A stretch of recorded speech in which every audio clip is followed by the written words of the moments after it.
Wailul likulli humazatin lumazat. Rupanya masih lagi ada yang tak tahu. Walaupun benda ni dia anggap kita kata benda yang simple, benda yang mudah bagi sesetengah orang, tapi masih ada lagi yang buat kesilapan bila waqaf dengan huruf ta marbutah.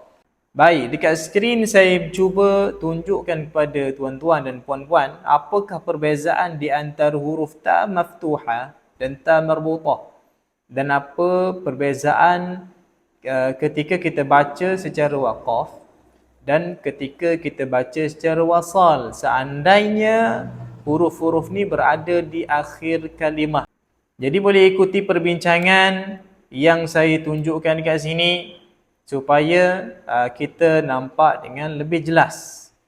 Okey, bagi huruf ta maftuha, kita wasal dan kita waqaf dengan huruf ta tu sendiri ataupun bunyi ta lah. Waqaf dan wasal dengan bunyi ta. Contoh perkataan kasabat. Kasabat. Kalau kita waqaf dengan huruf ta. Kalau kita sambung tabbat yada abi lahabin wa tab. Berbeza dengan huruf ta marbutah. Kalau kita baca sambung, ya dia akan bunyi ta. Wailul likulli humazatil lumazatil ladzi jama'a malan wa 'addadah. Jadi kalau kita sambung dengan bunyi huruf ta, bagi ta marbutah.